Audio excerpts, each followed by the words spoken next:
Eddie's up. Eddie says, does the concept of backlink diversity? Okay, so this is what I was talking about.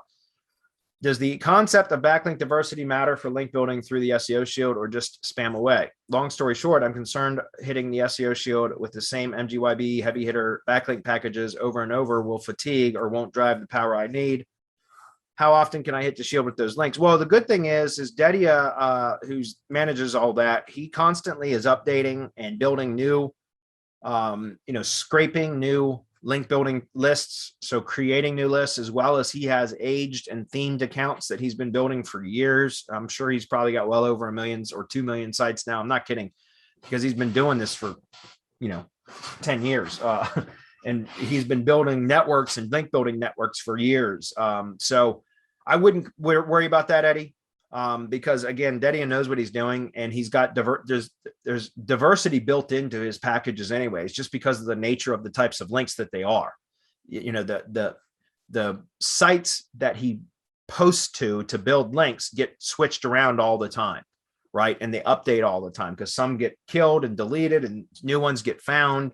And so there's constantly, new sites being added and sites dropping and things like that. So if you're going to be using spam links, then, Dedia is a great service provider in the heavy hitter club store, MGYB, whatever, because he's really good at it. And he's very experienced. He's a professional. He knows what he's doing.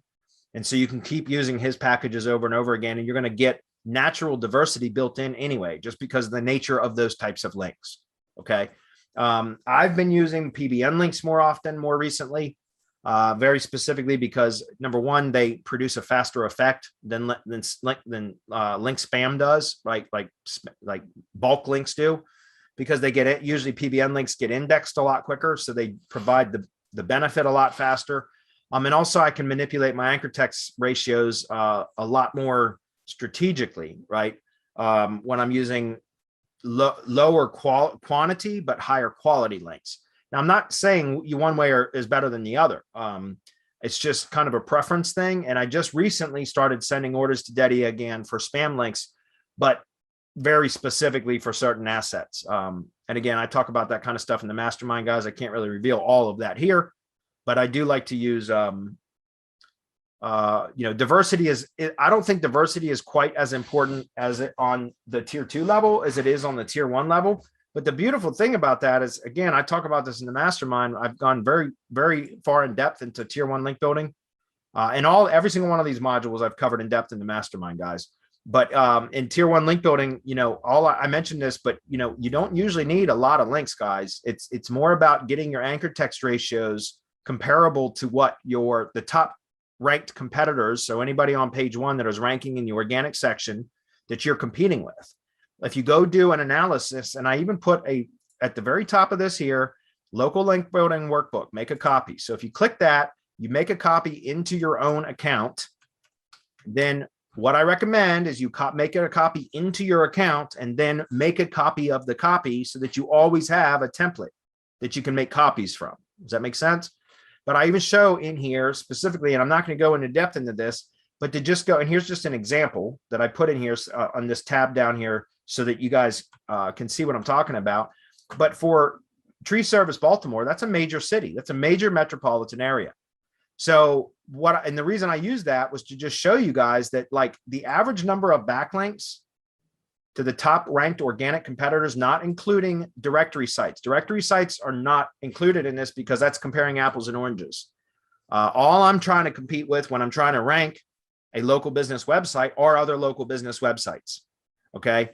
So I look at the backlink metrics from the top, any of the other local business type websites, not directory sites, but local business sites that are ranked on page 1. And I go I use Majestic as my backlink analysis tool. I always liked Majestic the best. And I also like Majestic because it filters out a bunch of spammy links that are really insignificant. It only shows you the links that are really passing any juice. And so it filters out all the noise, and it literally has a noise filter on it. So what I look at is referring domains. And as I'm showing a major metropolitan area here, the average number of backlinks or referring domains really is 17, right? Think about that. Like in this case, at the time that I recorded or prepared this document, Davy.com, which is a big company, they were ranked in the number 3 organic position for this keyword, Tree Service Baltimore, with 7 backlinks, guys.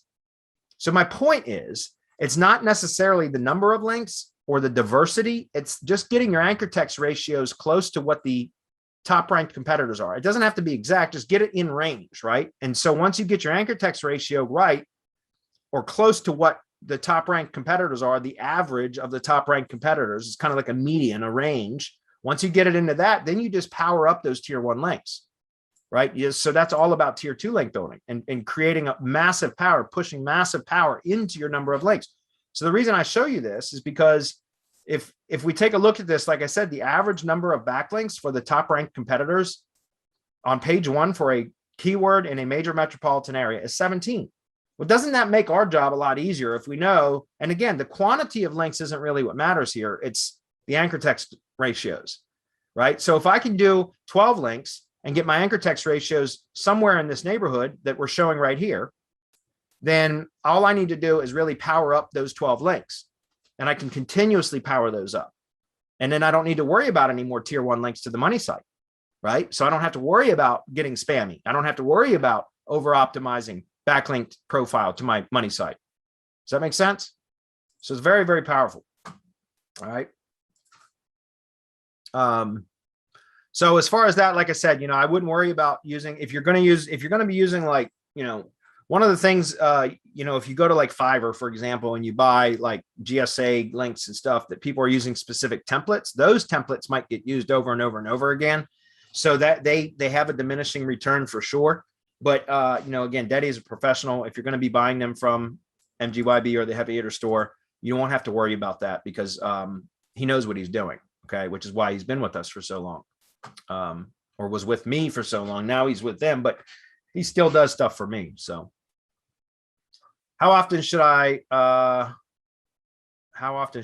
do you? It depends. Again, it depends on where, what kind of results you get. With spam links, guys, if you're doing bulk links, you're going to need to continuously build links. Like you don't have to do it every month, but what I like to do is switch it up and maybe take like syndication network profile URLs and, and hit those with a link building gig 1 month. And in month 2, I might hit the drive stack files and folders and the G site with a link building gig. And in the next month, I might hit citations with links, and then go back on month 4 back to syndication network properties, or maybe I'll do one big link building gig and combine all of those, as long as it's, like under 100 target URLs. It's just with spam links, you have to constantly be adding new ones because it takes forever for them to index number 1.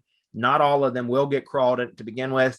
And they also, a lot of those will get deleted over time because they're bulk links, and that's just what happens. So if you're going to be using bulk links, guys, you need to constantly be building. Again, you can do it in cycles or in stages, but you always want to be powering up your tier 1 assets. It's part of the reason, again, that I kind of like to use a combination of both, because with PBN links, a lot of the times those aren't going to go away. They're going to stay, and they're going to continuously provide power. The other thing is, guys, links will atrophy over time. In other words, if you're not getting any activity on the links that you're building that are pointing to your target properties, if there's no activity over time, Google starts to deprecate its effectiveness, right? The strength of that link to eventually where it goes to 0. Like, in other words, it just is deprecated, or, it's not given any credit, right? It loses any value unless there is activity on that link. Now, if it's a particularly powerful link, I think they still atrophy, but probably the rate at which it atrophies is probably a lot slower. If it's an insignificant link to begin with, and that never gets any activity, so never any click through, then it gets discredited right off the bat, or it loses value very, very quickly, right? So that's another reason why I like to use PBN type links or more powerful links on as tier 2 links, is because I can use a CTR, a click-through rate manipulation tool like Viper Tools, for example, to send a few clicks per month to a link, right? So through a PBN link that's already a bit more powerful as far as metrics wise, right? Has more SEO, like link equity, more SEO power than a bulk links. But not only that, but I can send CTR tool traffic to that link to click through to my target, which keeps that link active and helps to keep it from atrophying, right? So that's something else, another reason. But again, there's a place for both of those, right? For example, you could use PBN links as tier 2 links to power up tier 1 assets, and then build spam links to your tier 2 PBN links. right? To power those up even more. And then you send traffic through your tier 2 link to your tier 1 asset, and then even direct it from a tier 1 asset to your money site. Now you've done like a 1-2 punch, and you're also keeping your links active by sending traffic through them, right? Okay, I'm thinking about doing this once a quarter. I run small niche websites, lucky to see 3 to 5,000 visitors a month, trying to consistently power them up. Yeah, I mean, again, if you know your industry, then yeah, you could do that. You could probably do it once every 3 months. You might want to do smaller link packages every 6 weeks then, right? Which would cut 3 months in half. That way you're constantly building, because some are going to get eliminated and new ones, and it takes forever for them to index, but you might want to do that, like smaller link packages every 6 weeks as opposed to one every 3 months. Okay. Or switch it up, do a spam link package, a bulk link package every 3 months. And then, every 6 weeks in between, you build a handful of PBN style links, right? Which there's a ton of providers for that too, guys. Like you can go to legit.com, and there's a lot of really good providers there that have good link packages there that you can use for tier 2 links. There's just a number of providers for that. All right.